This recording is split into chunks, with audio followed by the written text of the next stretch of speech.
Look, I'm letting you off the hook this time. Just come back, and I'll pretend I didn't see anything. What is this guy talking about? He doesn't get it. Time to show him some hard truths. My name is Olivia, and I'm 32. I've been married to my husband Mason for a year now. We met at a friend's party, hit it off, started dating, and eventually got married. We're not getting any younger after all. Mason isn't the most exciting guy, but he's calm and steady. I thought we'd be together until we were old. We both work, so we don't have to worry about money. We got married without overthinking it. I do most of the housework since we're both busy with our jobs. Mason never helps. He's either relaxing or leaving early, rarely home. But I never found housework a burden. My parents lived like this too, and I thought this was how a wife's life should be. I have a regular 9-to-5 job and no major hobbies. Mason and I were never very talkative. We respected each other's space, and it was never a problem. Life just went on. One night, Mason came home late, probably from drinking with coworkers or friends, who knows. I welcomed him. "Mason, you're home late. Had a long night out, huh? Dinner's still there if you want it. But I guess you're not eating this late, are you?" He turned around, said nothing, and walked into the living room, ignoring me. I sighed. Here we go again. Whenever Mason is in a bad mood, he gets very quiet, so I figured something at work or during his night out must have upset him. Best to let him be. I know better than to bother him when he's like this. I felt his presence from the living room but shrugged it off and went to bed. He'd probably be back to his cheerful self by morning. It was the same old story, and I didn't give it a second thought. The next morning, while I was preparing breakfast, Mason came into the kitchen. "Good morning," I greeted him cheerfully. Mason glanced at me, grabbed some milk from the fridge, and left without a word. I was a bit surprised by his coldness. It wasn't like him. He still seemed to be in a bad mood. I never thought I'd see the day when he would act like this. We both valued our independence and space. I hadn't tried to talk to Mason directly, so I decided to wait and see. I continued preparing lunch boxes for both Mason and myself. However, things didn't go back to normal that easily. Mason remained distant the following night and the day after. At this point, I was genuinely concerned. Days turned into weeks, and Mason continued to give me the silent treatment. I tried reaching out through WhatsApp and even left him notes, but he ignored it all. However, he'd eat the meals I prepared. I noticed the empty lunchbox in the sink, so I knew he ate the packed lunch. So I put a note in a cooler bag. I thought if he found a note while enjoying a lunch I made with love, he'd have to react. But that was another miss. Mason said nothing. Before I knew it, over a month had passed in this strange silence. I felt helpless. I had tried everything, but nothing worked. Then, one evening, I took a drastic step. I deliberately didn't prepare dinner. Every evening, I made dinner when I got home.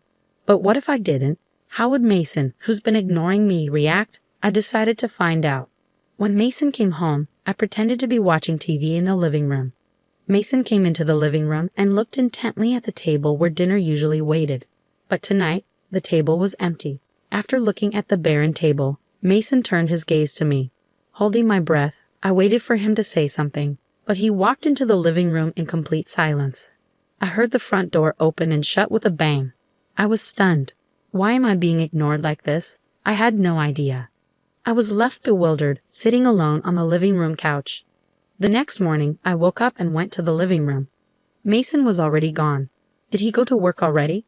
Curious, I looked on the living room table and found a note. Reading the words on it, my eyes went wide. "Stop skipping out on your wifely duties," it read, scribbled hastily in messy handwriting. Something inside me snapped. That's it. I'm done. Why do I have to keep pleasing Mason? Is this going to be my life forever? We were never a clingy couple, but this is just unacceptable. There's no reason for him to do this, nor an opportunity for me to even ask about it. For the last month, the stifling silence in the house has been unbearable. I wrote next to Mason's scribble, "I'm going back to my parents' house." I quickly packed up my things and went home. My sudden arrival surprised my parents, but after I explained how Mason had been ignoring me for over a month without any apparent reason, they understood and welcomed me warmly. It felt good to be in an environment where I could have a normal conversation. For now, I decided to stay here and see how Mason reacts before deciding on my next steps. I didn't hear from Mason the day I left. Knowing him, he's probably assuming I'm just trying to make a point and will continue to ignore me. Well, let's see how long this lasts. Days turned into weeks, and there was still no call or message from Mason via WhatsApp or any other means. He didn't even bother to visit my parents' house. Before I knew it, half a year had passed. I had nearly forgotten about Mason altogether. Then one day, as I was leaving my parents' house to go shopping, there he was. Mason, standing with a defiant and angry expression. I was shocked and froze in my tracks. Mason just glared at me, still not saying a word. Is this game still going on? It was almost laughable how silent Mason was. But then, in the next moment, he tried to walk into my parents' house without saying a word. Whoa, hold on there. I stopped him. Mason looked at me, his face a mix of anger and disbelief, but still silent. I warned, don't just walk in. I will call the police. Finally, after more than 6 months, Mason spoke, a snide smile on his lips. Look at you, acting all high and mighty. Since when do you get like this? Just because you're at your parents' house doesn't mean you can talk to me like that. I remembered Mason being a bit rough around the edges, but not like this. Lost in thought, I was jolted back to reality when Mason suddenly erupted. What were you thinking? Leaving the house for half a year? Having a good time at your parents'? Get a grip. Mason kept ranting, then gestured as if to say, I can't believe this. Look, I'll cut you some slack this time, okay? Just come home. I'm willing to overlook it this once. Mason spoke so condescendingly. I calmly responded, I think you're confused. You and I are strangers now, you know? Mason's face went blank, then turned red with rage. He started yelling again. What are you saying? Have you lost your mind? We're married, aren't we? Stop playing games. His intense outburst silenced me for a moment. He kept yelling, I'm saying I'll forgive you this time, so stop messing around and pack your bags. At that moment, my own anger boiled over. He talked like he was doing me a favor by forgiving me, as if I'd done something wrong. That infuriated me even more. Moreover, it seemed Mason had no clue what had happened in the last 6 months. Finally, I snapped at Mason, who was still yelling. I received divorce papers from your mother, signed them, and already filed them with the court. So we're not married anymore. Got it? We're strangers. Total strangers. Understand? I emphasized the word strangers, and Mason looked at me, his face drained of color. He seemed genuinely shocked. Here's what happened, I continued. A month after I moved back to my parents' home, your mother, Helen, called me to a cafe near our house. We had never been close, and I hadn't seen her for a while. After brief pleasantries, she handed me an envelope.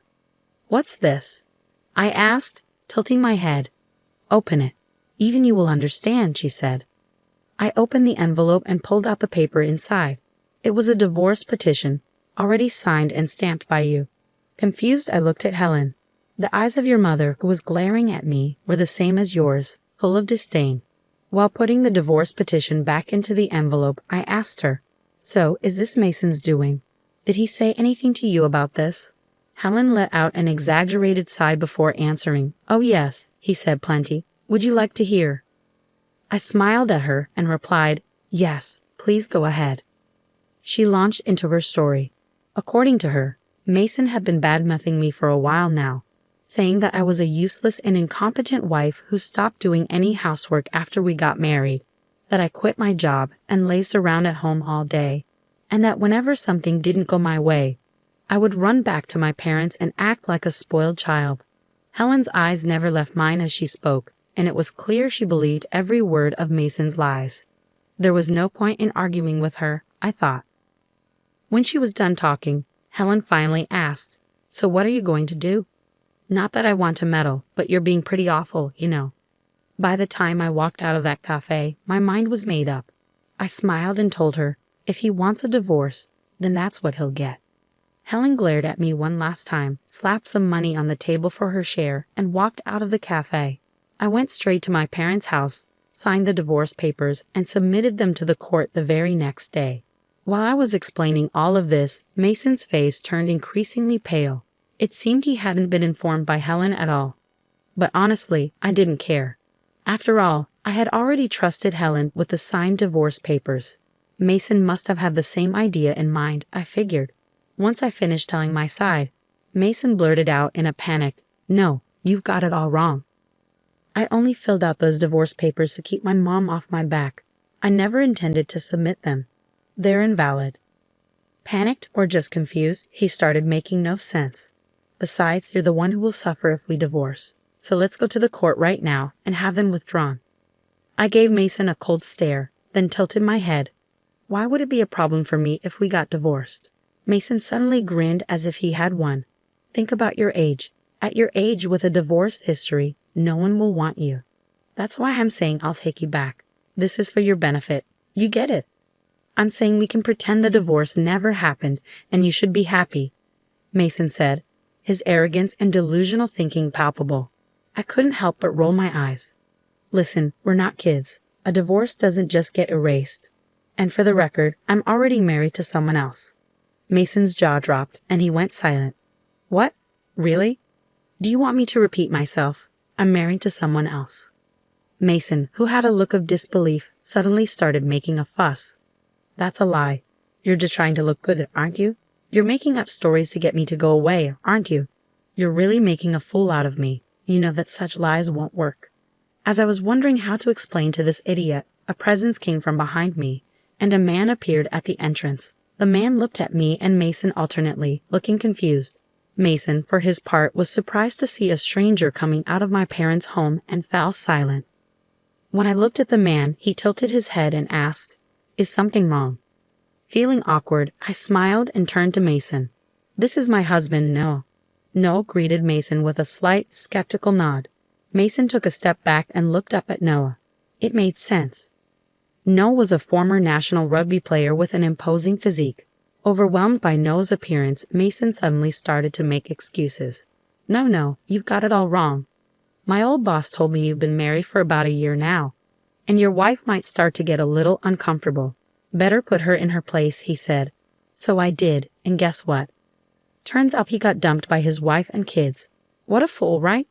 I was just doing what he told me to do. I never wanted to do any of that stuff. You understand, right, Olivia? I looked at Mason with a gaze filled with disgust, fed up with his pathetic excuses. Mason looked puzzled, maybe because my reaction wasn't what he expected. Then Noah spoke up. Sorry, but could you leave immediately and never come back here? If you approach Olivia again, I'll call the police. As he said this, Noah firmly pushed Mason out of the doorway. Intimidated by Noah's force and determination, Mason fled the scene. For a while, we both remained wary, concerned that Mason might harbor a grudge and do something irrational. But days turned into weeks, and we never heard from him again. One day, curiosity got the best of me, and I reached out to a mutual friend to inquire about Mason. We began by catching up on casual topics, but when I asked about Mason, our friend sighed and filled me in. Surprisingly, Mason quit his job just a few days after showing up at your parents' house. The reason? Turns out Mason was always in agreement with his boss, whom he trusted when the boss harassed subordinates at work. It became a big issue in the company. As a result, the boss was resigned. Resigned being a euphemism, he was basically demoted to some remote mountainous area I'd never heard of. Apparently, Mason was expected to be transferred as well, but he quit out of pride. According to our friend, he's still jobless. He's been looking for work, but his arrogance has hindered his efforts. Even when recruiters offer him opportunities, he declines interviews. Furthermore, news of him quitting reached his mother, who then disowned him due to her own extreme personality. Finally, our friend said he blames everything on his old manager and just drowns his sorrows every day. At this rate, he'll ruin his health before he ever finds another job. It's a mess. I hope he finds a new spouse or something, but that's unlikely. We both chuckled as we hung up the phone. Mason seemed to be drowning his days in job hunting and drinking. Thanks to him, I am now living a peaceful life with Noah. Interestingly, Noah was actually my colleague. Upon hearing about my divorce, he had eagerly pursued me. Though we started dating only 6 months after my divorce, which made me somewhat hesitant, I was quickly drawn to his confident manner and kind personality. After getting married, Noah told me that he had always had a crush on me and he was heartbroken when I got married. I laughed and apologized for not noticing his feelings sooner. Noah helps me around the house, a task I used to handle alone. Whenever we eat together, he always says how delicious the food is with a smile. It's these little things that make me incredibly happy, something I never expected. I was probably numb to it all, having grown up with old-fashioned parents. Now I am living a sparkling married life with Noah, who always delights in even the most ordinary things. I'm convinced that with him, I'll have a happy life all the way through our golden years. And so I am certain.